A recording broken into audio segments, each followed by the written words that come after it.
अनाज वितरण किए हैं। देखिए, निश्चित रूप से आपने भी देखा है, मीडिया ने, तमाम साथियों ने जग जाहिर किया है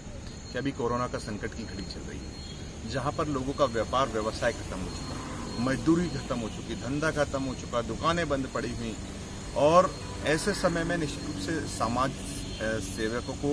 जनप्रतिनिधियों को निश्चित रूप से जनता के बीच में होना चाहिए। आप देख रहे हो, लगातार हम लोग 4 महीने से जनता के बीच में हैं। जो हम लोगों से बन पड़ रहा है, सामाजिक नाते, अपने यारों दोस्तों मित्रों से, भाई से, अपने साथियों से, कि हम कुछ राशि एकत्रित करके उनको राशन सामग्री वितरण करें। हमने पूर्व में पहले पक्का सामान बना करके, भोजन के पैकेट बना करके लोगों को वितरण किए, मजदूर भाइयों बहनों को, जरूरतमंद लोगों को, सेवा बस्ती क्षेत्र में, झुग्गी बस्तियों क्षेत्र में।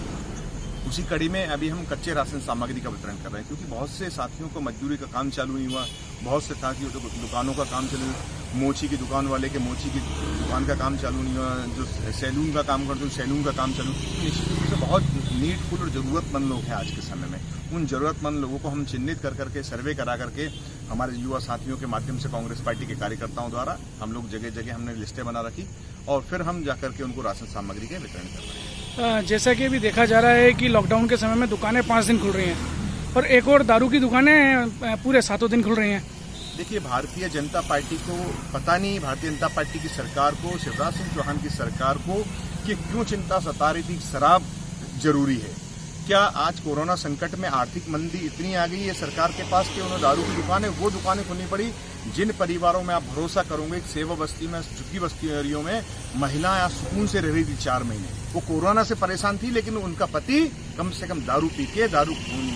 डोलता फैलता गिरता पड़ता नहीं आ रहा था, और जो पूंजी रहती थी वो शराब में नहीं जाके, कि कहीं ना कहीं थोड़ी बहुत वो पूंजी उनके काम आ रही थी। लेकिन वो सारी की सारी पूंजी आज दिन भर मजदूरी काम करता है, और दुकानों पे छोटे छोटे काम करते हैं लोग, वो सब सीधे शाम को 6 बजे आपको दारू की दुकान पे दिखाई देते हैं। वो दारू की दुकान से वो अब टकरा भी रहे हैं, भिड़ भी रहे हैं, घर में आपस में कला भी हो रही है। लेकिन निश्चित रूप से भारतीय जनता पार्टी को, शिवराज सिंह चौहान को, मध्य प्रदेश की जनता से कोई मतलब नहीं है। उनको उनकी पूंजी पेटी भरना है, सरकार की पेटी भरना है, और खुद का पेट भरना है, और अपने लोगों को रोजगार किस तरीके से दिया जाए शराब की दुकानों से, उस पर ध्यान था, ना कि मध्य प्रदेश की जनता पे। जैसा कि भी देखा जा रहा है कि ये कोरोना की जो बीमारी है अब स्लम एरिया में तरफ में जाने लगी है, तो दारू की जो दुकानें खुल रही हैं, कहीं ना कहीं उसका एक